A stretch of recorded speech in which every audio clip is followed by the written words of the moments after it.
जानना चाहूंगी पंकज से, इतनी बड़ी संख्या में लोग एकजुट कैसे हुए? क्योंकि अगर व्हाट्सएप और तमाम सोशल मीडिया या कनेक्शन साइट्स को आपने बैन किया है, जिससे लोग संपर्क में रहते हैं, तो आखिरकार इस तरह का मैसेज कैसे पास ऑन हुआ है?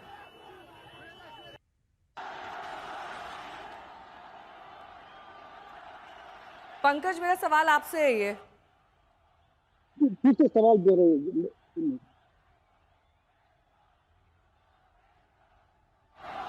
ठीक है, मैं पंकज का रुख करूंगी। लेकिन शशि भूषण, इस तरह की तानाशाही से तो काम नहीं चलने वाला है। जाहिर तौर पर अगर आप किसी भी प्रशासन को चलाते हैं, उसके कुछ नियम कायदे कानून होते हैं, भ्रष्टाचार को लेकर भी तमाम तरह के सवाल उठते हैं। पंकज मेरे सहयोगी जुड़ गए हैं। पंकज, आपको मेरी आवाज़ मिल रही है? मैंने आपसे ये सवाल किया था कि आखिरकार अगर इस तरह का ब्लैंकेट बैन है सभी सोशल मीडिया और वेबसाइट पर, व्हाट्सएप तक पर, तो इतना बड़ा हुजूम इकट्ठा कैसे हुआ है? कैसे ये मैसेज पास ऑन हुआ कि यहाँ पर आइए, प्रदर्शन करिए, सड़क पर उतरिए? सरकार को लगा नहीं था कि ये लोग आ जाएंगे, लेकिन ये जो है जो छोटी सोशल मीडिया प्लेटफॉर्म के बारे में शायद सरकार को ये सोशल मीडिया प्लेटफॉर्म से भी मैसेज फैलाया जा सकता है। नेपाल में टिकटॉक अभी जो चाइनीज ऐप है सोशल मीडिया का टिकटॉक, उस पर प्रतिबंध नहीं है। तो एक तो टिकटॉक बहुत बड़ा ये कारण बना जो आज इतनी बड़ी संख्या में सारे लोग इकट्ठे हुए हैं। और दूसरे जो और भी छोटे रेडिट करके एक ऐप है जिसको कल शाम को सरकार ने बैन किया है, क्योंकि रेडिट से पिछले एक हफ्ते की तैयारी चल रही थी और उसके माध्यम से सारे युवाओं तक ये मैसेज पहुंचाया जा रहा था। और कई सारे लोग जो है वीपीएन प्रयोग करके भी सरकार के द्वारा बैन किए सोशल मीडिया को प्रयोग भी कर रहे थे और अपनी मैसेज वो पहुंचा रहे थे। तो जो जिस टिकटॉक पर जो चाइनीज ऐप है टिकटॉक जिस पर सरकार ने बैन नहीं लगाया था, वो एक बड़ा इन प्रदर्शनकारियों के इकट्ठे।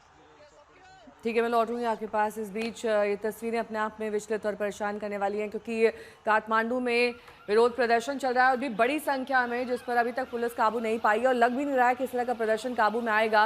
ये लगातार हिंसक रूप अख्तियार करता जा रहा है और वहाँ पर छात्र सड़कों पर उतरे हुए हैं जो प्रदर्शन कर रहे हैं। कोई पत्थर फेंक रहा है, कोई नारेबाजी कर रहा है, कुछ लोग ऐसे भी हैं जो ट्रकों के ऊपर चढ़ गए हैं और प्रदर्शन में शामिल हो रहे हैं। ये मुख्य मार्ग बताया जा रहा है काठमांडू का, जहाँ पर इस वक्त प्रदर्शन चल रहा है।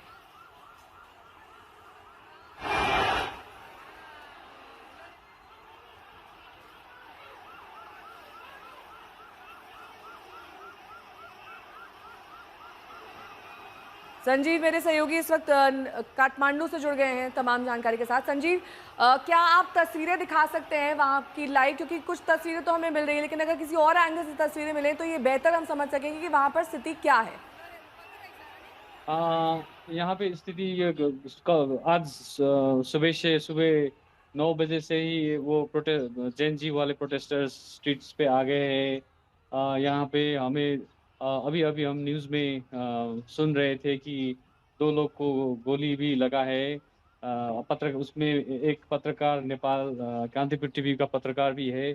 उसका अभी तक वेरीफाई करना जरूरी है। लेकिन या ये प्रोटेस्ट बहुत मैसिव तरह से स्पाइरलिंग आउट ऑफ कंट्रोल।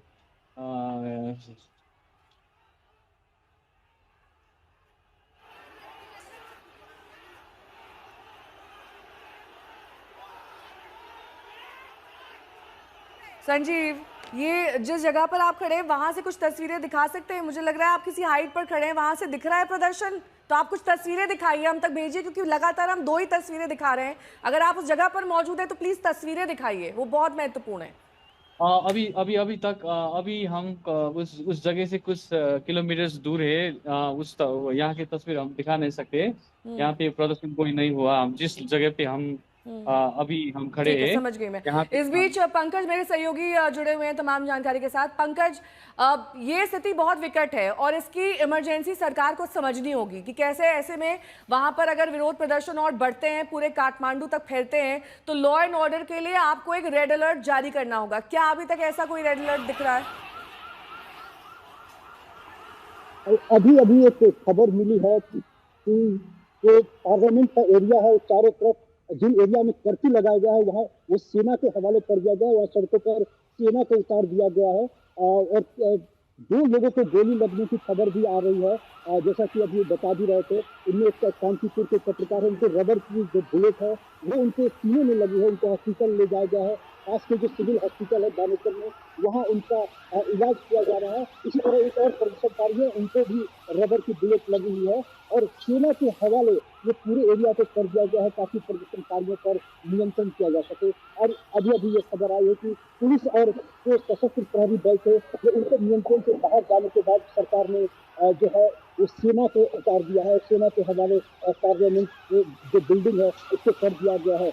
इसी बीच में अभी होम मिनिस्ट्री में जो है हाई लेवल की मीटिंग चल रही है, जिसमें सारे जो सिक्योरिटी फोर्सेस हैं उनको चीफ है उनको बुलाया गया है और होम मिनिस्टर ने जो सारे पुलिस थे उनसे ब्रीफिंग ले रहे हैं और उसके बाद आगे की ठीक है, आपको रोकेंगे एक सेकंड। ये संसद परिसर में दाखिल होते प्रदर्शनकारी दिखाई दे रहे हैं। देखिए ये ह्यूमन चेन बनाई गई है, कोई सीढ़ी कुछ नहीं है, एक के ऊपर एक खड़े होके ये संसद परिसर में दाखिल हो गए। जाहिर तौर पर ये लोकतंत्र पर कितना बड़ा हमला है, ये आप सोच सकते हैं कि अगर वहां पर भ्रष्टाचार के खिलाफ सरकार के लिए लिखा जा रहा है किसी भी सोशल मीडिया साइट पर या वेबसाइट पर, किसी अन्य प्लेटफॉर्म पर, तो उस पर ब्लैंकेट बैन लगा दिया गया है। और इसी ब्लैंकेट बैन के विरोध में ये प्रदर्शनकारी आप संसद भवन परिसर तक पहुंच गए थे। ये पहले की तस्वीरें आपने देखी, हमने आपको ये जानकारी दी थी कि वहां तक प्रदर्शनकारियों का इकट्ठा होना शुरू हो चुका है। अंदर भी परिसर में कुछ दाखिल हो चुके हैं। ये जाहिर तौर पर एक इमरजेंसी सिचुएशन है जिससे अब निपटने के लिए सेना को उतारा गया है। पंकज दास मेरे सहयोगी। पंकज, आप जानकारी दे रहे थे कि कैसे सेना के साथ मीटिंग करके अब स्थिति को नियंत्रण में करने की कोशिश की जा रही है। कौन कौन से वो लोग हैं जो इस मीटिंग में शामिल हुए और किसने ये मीटिंग बुलाई थी? ये मीटिंग जो है होम मिनिस्टर ने बुलाई है। अभी सिंह दरबार जो यहाँ का सारे मंत्रालय इसमें है, यहाँ पे मीटिंग गृह मंत्रालय के भीतर बुलाई गई। होम मिनिस्टर खुद इसकी अध्यक्षता कर रहे हैं और इसमें Nepal police, arm police force और जो NID है यहाँ का राष्ट्रीय अनुसंधान विभाग, जो इंटेलिजेंस ब्यूरो है यहाँ का, और उसके बाद नेपाल आर्मी, इन सारे के चीफ को यहाँ पे बुलाया गया है। इनके साथ जो है होम मिनिस्टर मीटिंग आगे की सुरक्षा की संसद भवन के भीतर हुई बहुत बड़ी बात है और बड़ी चिंता की बात है सरकार के लिए। तो ये हाई लेवल मीटिंग, इसी बीच में एक और खबर मिल रही है कि सरकार ने जो राष्ट्रपति भवन है, प्रधानमंत्री कार्यालय है और इन जगहों पर भी जो है ये कर्फ्यू आदेश जारी कर दिया है। इनको कहीं न कहीं आशंका थी कि ये जो प्रदर्शनकारी है जिनको पार्लियामेंट बिल्डिंग से हटाया गया है, ये भीड़ जो है अब राष्ट्रपति भवन और प्रधानमंत्री कार्यालय और प्रधानमंत्री के निवास की तरफ बढ़ सकते हैं। इसलिए जो सिंह दरबार है, जो यहाँ का सारा मंत्रालय है, सिंह दरबार, राष्ट्रपति भवन जहाँ शीतल निवास जहाँ राष्ट्रपति रहते हैं और बालियाकर एरिया जहाँ पर प्रधानमंत्री का सरकारी आवास है, इन जगहों पर भी कर्फ्यू आदेश जारी कर दिया गया है ताकि कोई भी जो प्रदर्शनकारी है वो इस तरफ घुस नहीं पाए। तो ये एक नई डेवलपमेंट है यहाँ पे।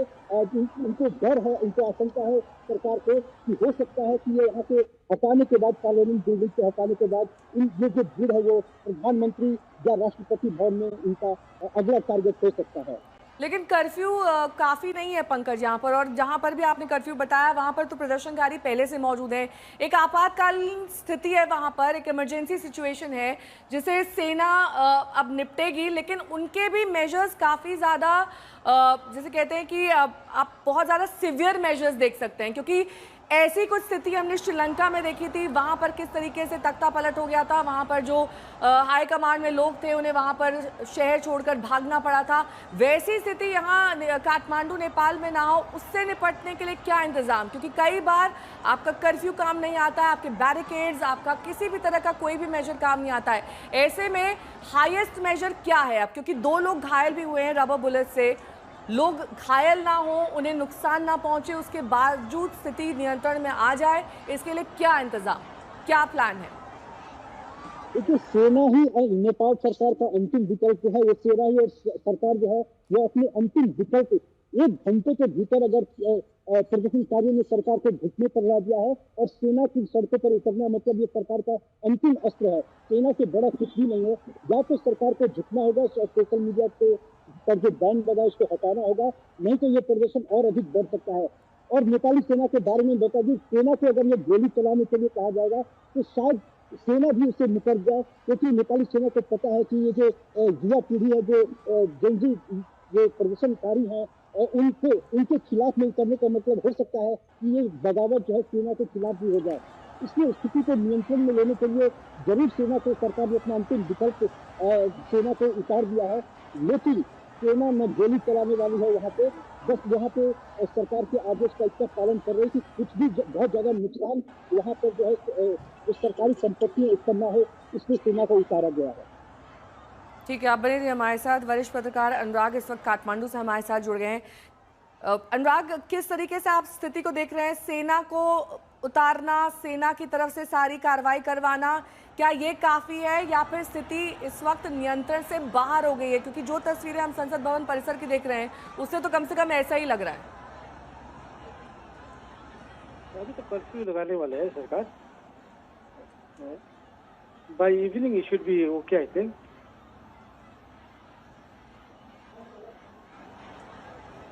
हेलो जी, आपकी आवाज मिल रही है, बोलिए।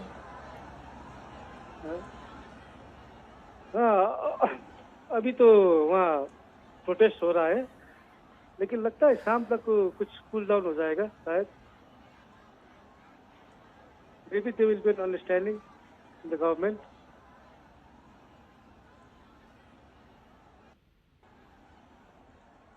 ठीक है, बहुत बहुत शुक्रिया इस तमाम जानकारी के लिए आपका। बहरहाल पंकज हमारे साथ लगातार जुड़े हुए हैं। पंकज, लास्ट एक्शन होता है सेना को इस तरीके से स्थिति में उतारना, उनके माध्यम से सभी चीज़ों को नियंत्रण में करना, कर्फ्यू कारगर ना होना, उसमें एक बहुत बड़ा यहाँ पर व्यवधान हो सकता है, क्योंकि आपने कहा कि कर्फ्यू पहले से ही लागू है, उसके बावजूद ये स्थिति हम देख रहे हैं तस्वीरों में। अब क्या किसी कड़े एक्शन की हम उम्मीद करें? कैसे ये पूरा जो वहाँ पर क्राउड है इसको तितर बितर किया जाएगा और सड़कों को सैनिटाइज किया जा सकेगा? जी बिल्कुल, ये देखिए सरकार के पास अब विकल्प बहुत कम है। अगर इससे भी आज जिस तरह से प्रदर्शन यहाँ पर हुआ है और सरकार ने जिस तरह का रिएक्शन दिया है, यदि इसके बाद अगर कल इससे भी अधिक भीड़ आ गई सड़कों पर तो सरकार के लिए बिल्कुल स्थिति नियंत्रण से बाहर हो जाएगी। और जैसा आपने श्रीलंका का समय तो हो सकता है यहाँ कई लोगों ने ये चेतावनी दी थी, सरकार ने सोशल मीडिया पर बैन लगाया था। सबसे सरकार लगा जो लोग हैं यहाँ पे सिविल सोसाइटी वो लगातार सरकार को आगाह कर रहे हैं कि इस तरह का बैन ठीक नहीं तो यहाँ श्रीलंका जैसे हालात हो सकते हैं। तो शायद सरकार ने वही सोचकर जो प्रधानमंत्री आवास और राष्ट्रपति भवन के आसपास जो कर्फ्यू लगा है ये वही सोचकर लगाया कि यहाँ पर श्रीलंका जैसी स्थिति ना हो। तो सरकार के पास बहुत ज्यादा विकल्प है नहीं। अब ये प्रदर्शन कल से किस तरह से और आगे रुख करेगा और आज जो कर्फ्यू लगाया गया है जिन इलाकों में उन इलाकों में वो प्रदर्शनकारी अभी वहां तक पहुंच पाएंगे कि नहीं पाएंगे और सेना किस हद तक एक्शन लेती है इन सब पर डिपेंड करता है कि सरकार का आगे का रुख क्या होगा। ठीक है, ये एक बार फिर से तस्वीरें अपने दर्शकों को दिखा देते हैं। आप बने रहिए पंकज हमारे साथ, क्योंकि मैं लौटूंगी आपके पास।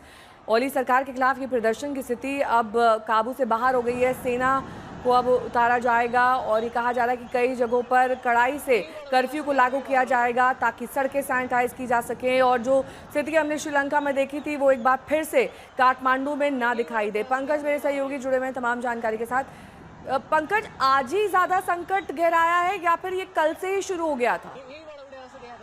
नहीं, आज ही 8 सितंबर का दिन इन्होंने यहाँ पे रखा हुआ था कि आज ही प्रदर्शन किया जाए, लेकिन इसकी तैयारी जब से सरकार ने सोशल मीडिया पर प्रतिबंध लगा है उसी दिन से शुरू हो गया था। और लोगों को आशंका कि अभी क्योंकि प्रधानमंत्री केपी ओली चीन गए थे, यहाँ पे उन्होंने जो चीन का सैन्य प्रदर्शन था वहाँ किम जोंग उन और शी जिनपिंग के साथ उन्होंने मंच साझा की थी, तो लोगों में ये भी आशंका है कि कहीं ओली सरकार जो है ये उत्तर कोरिया की राह पर तो नहीं जा रही है, क्योंकि जिस तरह से निरंकुशता उत्तर कोरिया में है नेपाल में भी वही स्थिति तो नहीं बनने जा रही है। तो इस तरह का भी, और जिस समय प्रधानमंत्री केपी ओली चाइना में थे वहीं से उन्होंने बैन का ऑर्डर दिया था और नेपाल में सोशल मीडिया पर बैन लगा हुआ था। तो ये कहना अब आगे बहुत मुश्किल है कि ये प्रदर्शन आगे बढ़ेगा और ये क्या रूप ले सकता है। क्या श्रीलंका का इतिहास यहाँ दोहराया जाएगा या बांग्लादेश वाली अवस्था यहाँ पे आएगी? जी पंकज, जिस तरीके से आप जानकारी दे रहे हैं जाहिर तौर पर ये तस्वीरें अपने आप में बयां कर रही हैं कि काठमांडू में कुछ भी ठीक ठाक नहीं है। जाहिर तौर पर ओली सरकार पर एक बड़ा संकट इस वक्त मंडरा रहा है। सबसे पहले तो लॉ एंड ऑर्डर की स्थिति को काबू में करना है, दूसरा अपनी सरकार को बचाना है, तीसरा जो राष्ट्रपति भवन है, प्रधानमंत्री निवास है, प्रधानमंत्री दफ्तर है, वहां पर प्रदर्शनकारियों के दाखिल होने को रोकना है। कई सारी चुनौतियां हैं क्योंकि लगातार आंसू गैस के गोले छोड़ने और वाटर कैनन से भी स्थिति काबू में नहीं आ रही है। अब देखना ये होगा कि किस तरीके से सेना एक्शन में आती है, सेना किस तरह के कड़े कदम उठाती है। 3 तस्वीरें आपके सामने हैं। सभी सोशल मीडिया पर बैन के बाद ये विद्रोह की स्थिति आई है और आज ये सबसे ज्यादा विकट रूप ले चुकी है।